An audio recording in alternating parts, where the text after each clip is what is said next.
Welcome to the Osu Academy. I'm Evening and we'll be looking at a time-lapse mapping for a 4K Insane for a song that's from Potter Robinson, language, and it's remixed by Keizo and Gamma.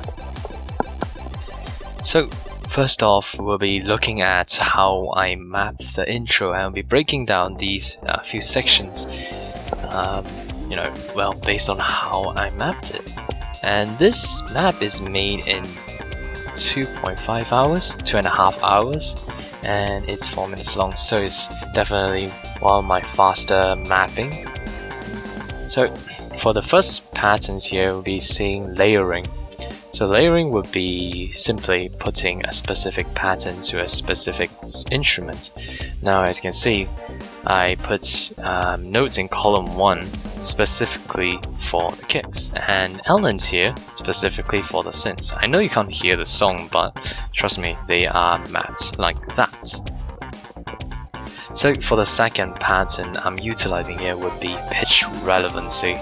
Pitch relevancy means that you put the notes on the left if they are lower pitched, and put the notes on the right if they're higher pitched.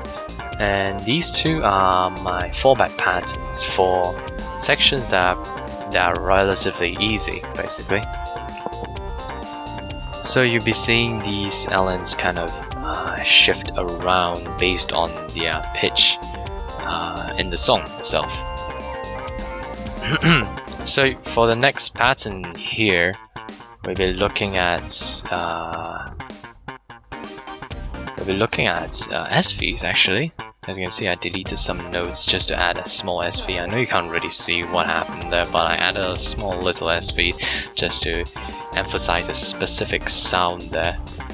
SVs are important to kind of, I would say SVs are like fake notes that you can use to utilize. You can utilize to kind of emphasize certain sounds. And yeah, we'll be looking at more SVs later into the map itself. So if you missed it, you might want to rewind the video, but I added a specific pattern to that, a one for rhythm there, and it's not really usual that, it's not really common that people will use that pattern.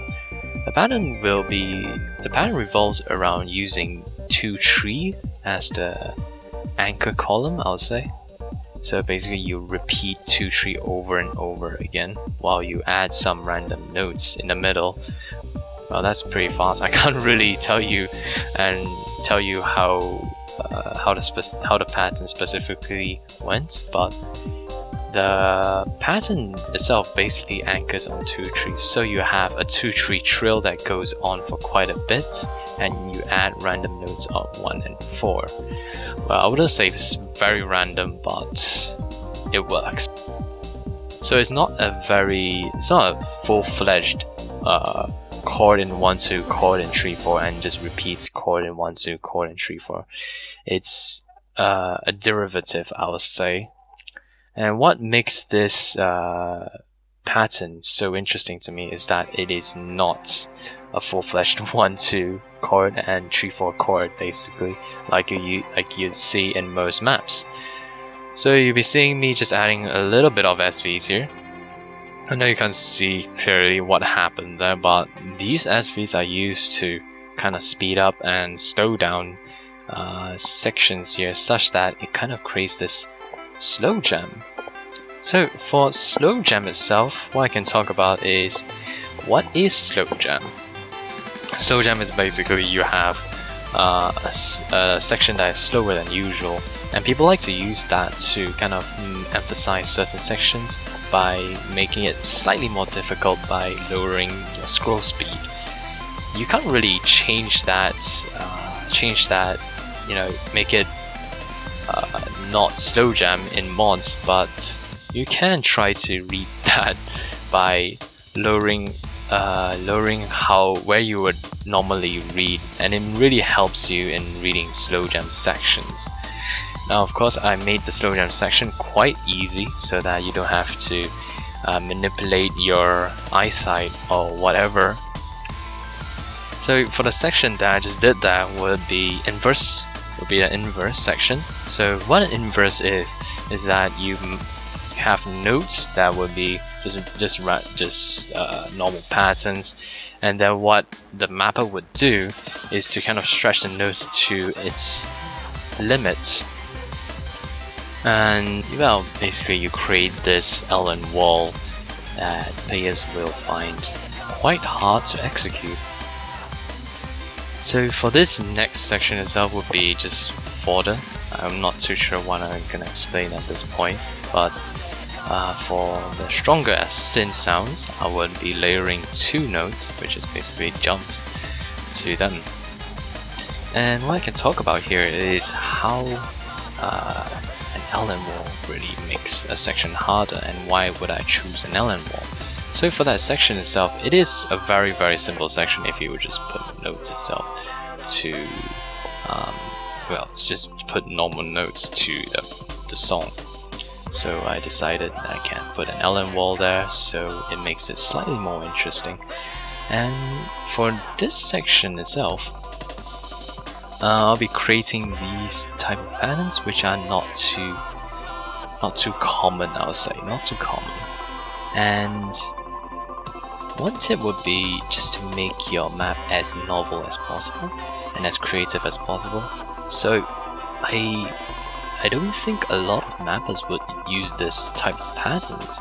So one tip would be to kind of make your map as memorable as possible by making these creative patterns. And it's important to make your map as memorable as possible, just because people won't mistake you for another mapper, and you know, these kind of ideas will get so diluted that no one knows what this, you know, if you were to see a specific pattern, you'll be, you know, a reminder of a specific mapper. But if everyone does that, you won't be reminded for that specific pattern itself. Just because, you know, there's a lot of mappers who do that specific pattern too. It's kind of like marketing. It's kind of like marketing yourself as a mapper that makes a specific pattern. You don't want to create something that is entirely, you know, copied from someone else, I suppose. So I'll be doing the same thing here. As you can see, I trilled on 2-3, and I'm going to trill on 1-4 now. I'm going to add specific notes in the middle. Now these notes are not random, just because there are specific notes that go to the synth itself. Now this section will be quite interesting to talk about, just because, as you can see, there is a pattern there. You might notice that is not a straightforward 1-2-3-4 or 4-3-2-1 you know, roll or stream or whatever you call that. I made that such that, you know, it's memorable, I guess. That's a way to make something, you know, interesting and not a straightforward not straightforward 1-2 and then 3-4 jump trill. Now these patterns kind of work if you playtest them, and to make sure that they flow well relatively to its difficulty. Of course, I wouldn't put too much of these patterns itself because they really inflate its difficulty, but what I felt is that if you were to put a normal 1-2-3-4 stream over and over again, it kind of gets boring because there isn't any difficulty to jump trilling at this BPM. I do believe this BPM is around 170, so the streams are around 340 in 1/4 basically. So that's a relatively decent difficulty for players to kind of, you know, do 1-2-3-4 legitly. My audience, actually, let me talk about audience of a specific map. Now, before you start a map, one thing you want to know is the audience that you're targeting. So let's say, because for this specific map itself, I'm targeting mania players who can relatively, you know, that can play 5.25 stars maps relatively well. I know that's a really bad gauge of players who can relatively bad gauge of skill levels of players, but well, it's a term that most people here can understand, so I'm just using SR as a gauge. But one thing that you want to note is the audience, because if you were to accidentally lose track on how difficult your map is, it's going to be quite devastating, just because you'll have this difficulty spike out of nowhere, or a difficulty drop out of nowhere that doesn't make sense. And it's important to take note on these type of spikes that you want to utilize, because sometimes your spikes may be a bit too harsh, sometimes your spikes may be too easy, or something like that. So as you can see, this is a very interesting thing I'm doing here.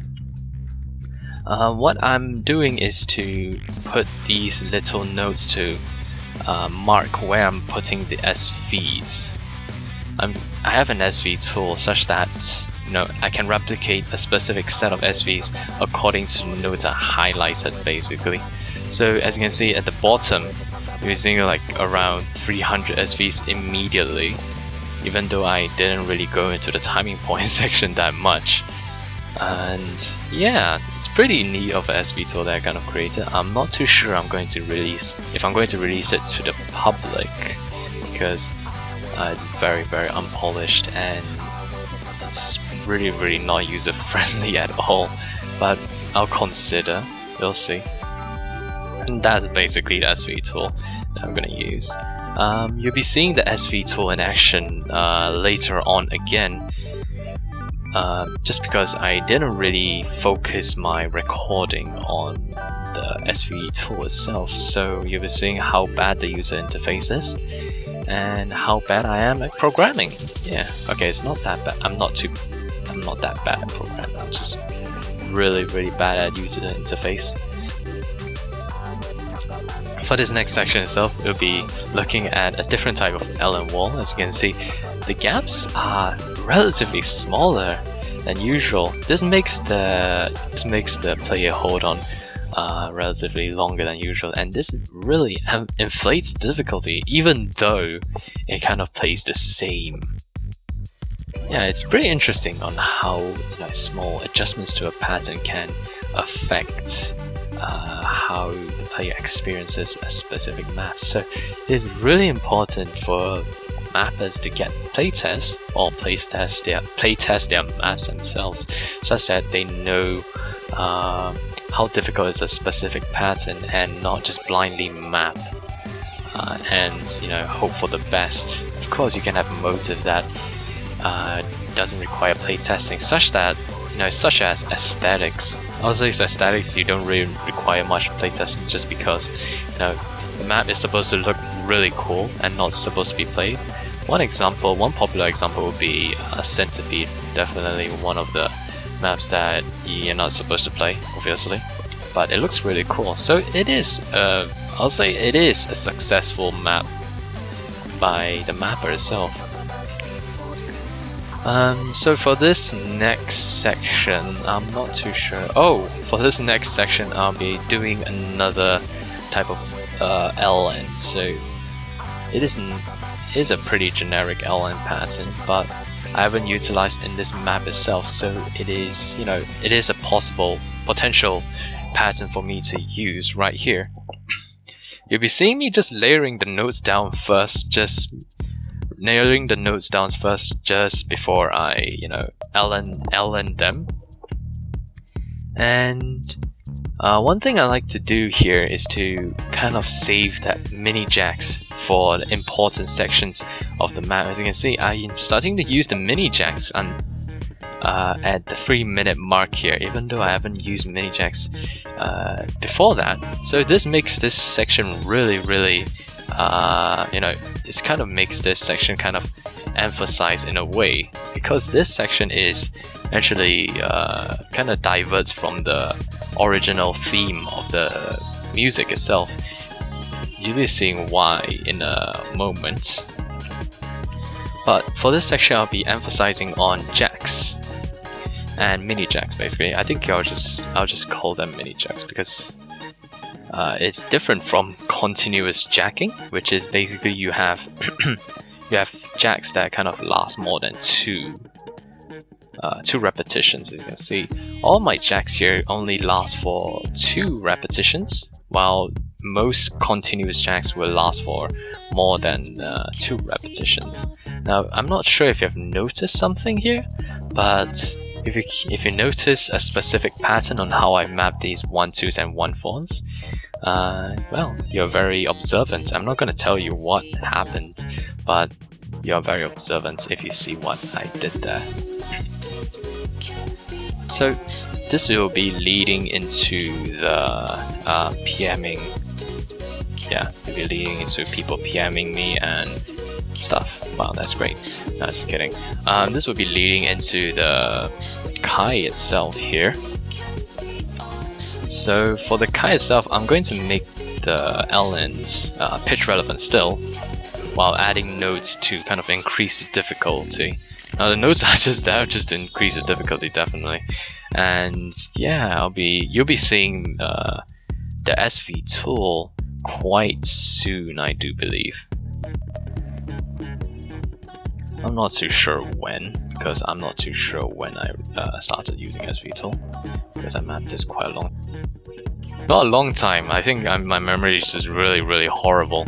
And yeah, playtesting, important, very important thing. So I'm just rechecking to see if I left out certain notes, because I like to leave out certain notes because I just get lost in these kind of patterns itself. And one thing I like to emphasize is that, you know, as you can see, a lot of anchors on the right hand here, if you have noticed, a lot of anchors, and that makes it really biased in a way to a specific hand. Now it's important to kind of remove these kind of biases if you are not intending to bias a certain hand, just because you know, it seems like you're emphasizing a specific sound by biasing to a certain hand. If you are, you know, intending to bias something, then, well, go ahead, because it's not wrong. But it is kind of weird if you know, bias to something and then it doesn't really make sense to the music or the chart itself. Then it looks like a problem itself. One thing I like to say is that every note must serve a purpose. Every pattern must serve a purpose. I wouldn't say note must serve a purpose, but every pattern itself must serve a purpose in kind of making the map itself, and making the map, you know, relevant to the music. So this will be the outro. I'm not too sure what to say at this point, but take note of how I anchor some of these notes. I like to anchor these notes just because they kind of increase the difficulty in a way. I anchor them on 1-2s, so every note is kind of linked to another by a very, you know, by a 1-2 anchor here. So it kind of keeps the momentum for the player. So, well, copy pasting, yay, fun. Not too sure what to say at this point, but you'll be seeing me SVing quite soon. So for this SV, I don't think I mentioned it in the first Kai, but on the first chorus, but these SVs are utilized to kind of create this small little bumps, such that they emphasize the bass kicks and stuff. So you'll be seeing me just going back and LN these notes as I promised. As you can see, just generic LNing, something like that. Is not too complicated. Yeah, not too sure what to say, but you'll be seeing these SVs quite soon. So these SVs at this point would be no, before the chorus would be utilized to kind of like create the stutter SVs. There are specific types of SVs where you stutter according to the distance of the notes, such that they look like, you know, they look 1 times SV. I'm not too sure how to say it, but they look like they are not affected by SVs at all, as in the distance, but visually they are. So you want to keep the visuals and you want to keep the distance correct. That's what makes an SV that is sight readable. And I get a lot of PMs for some reason for this specific time that I'm recording. It's quite unusual. I'm not too sure why, but as you can see, what I'm gonna do here is to kind of create this SVs that repeat itself on a specific note. So you see me just scrolling through the notes, the .osu here, just to kind of like generate these SVs rather quickly. As you can see, just take note on the bottom timeline. It just generates like 300 SVs immediately. This saves a lot of work, and I need to fine tune some of these SVs just because they are sometimes not intended. So yeah, I'm just gonna use this SV tool to generate these SVs. Makes my life much easier. I'm glad that I used this SV tool. Man, I wish I used the SV tool much earlier for my Planet Shaper, but well, as you can see, more SVs immediately, and I need to test play them just in case. And fine tuning is important. Very, very important if you are just using an external program to kind of generate these SVs, unless you're very confident in your SVing abilities. Now, I like to do some of these SVs manually, as you can see. You might see that I'm lowering these values from 2.4 to 2.5 or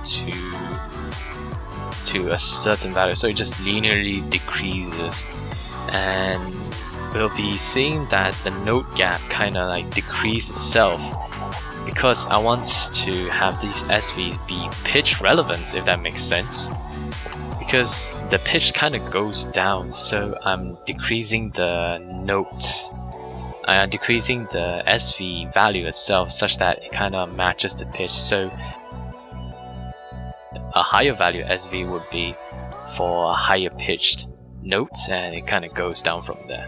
So for this section, SV would be just bumps basically. I'm just testing out random values. These values are not mathematically justified at all. I'm just testing out random values and see if it works. Because these SVs are really placed in such a way that it's really complicated for me to calculate, I'm just going to guess these values. But one good thing to note is that if you have SVs that kind of last more than 1 bar or 1 it is okay to kind of just put random SVs, just because people have time to kind of react to the new SVs itself. And it's important to make the SVs fast enough, or at least sight readable enough for players to kind of read them.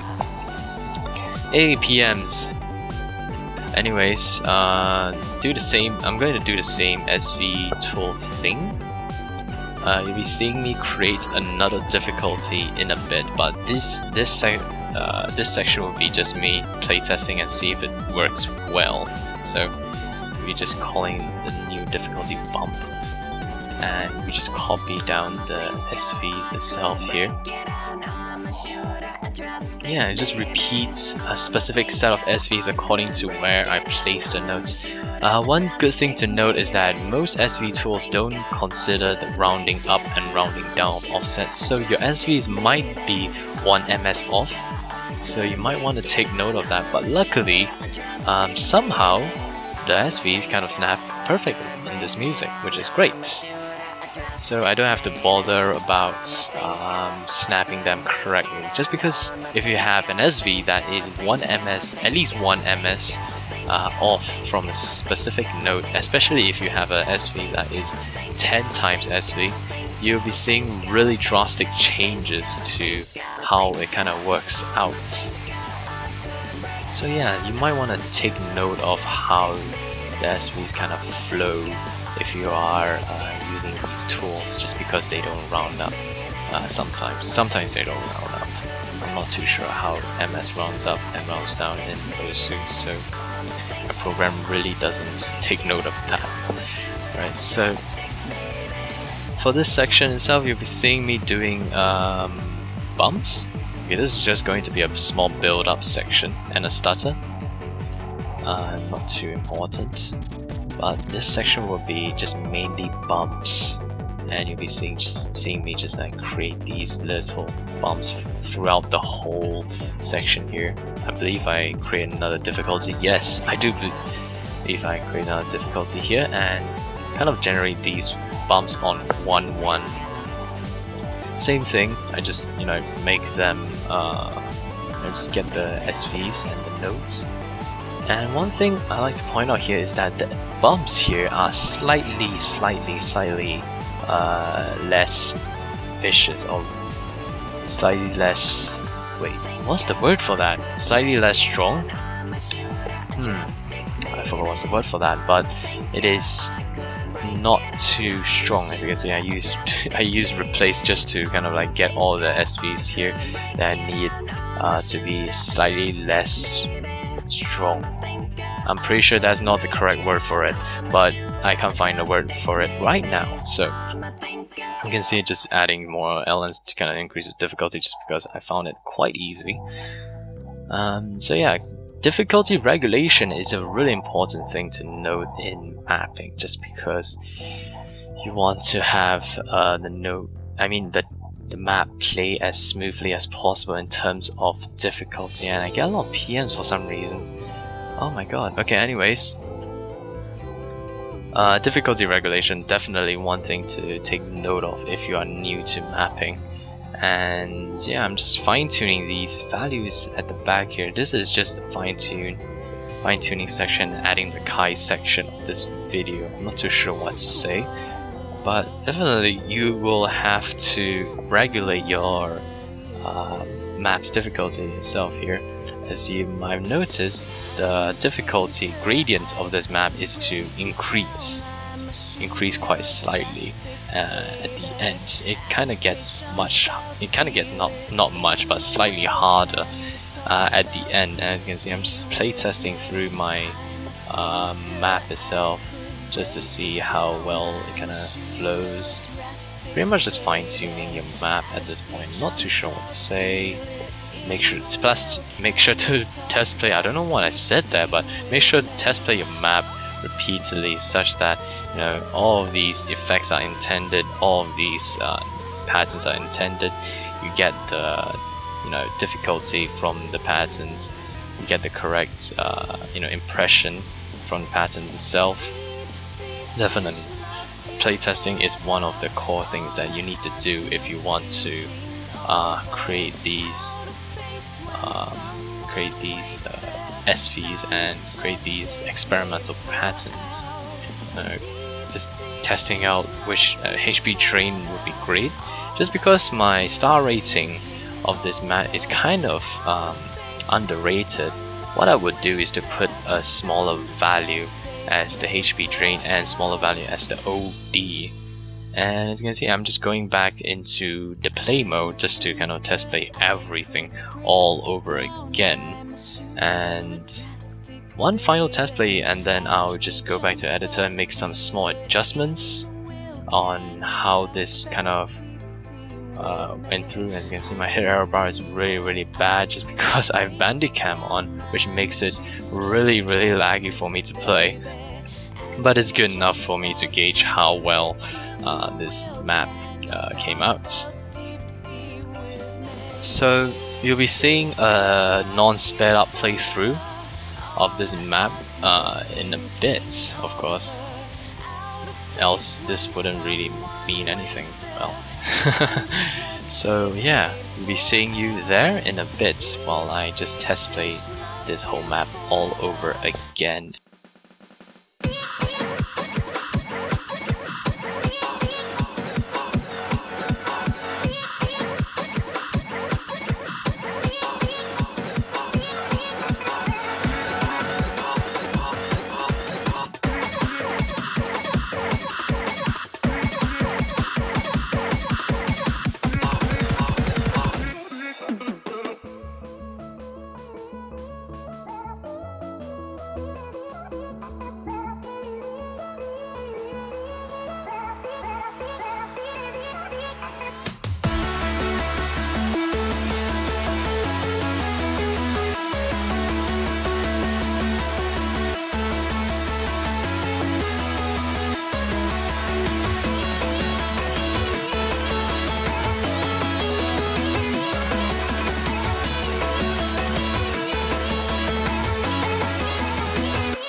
circles.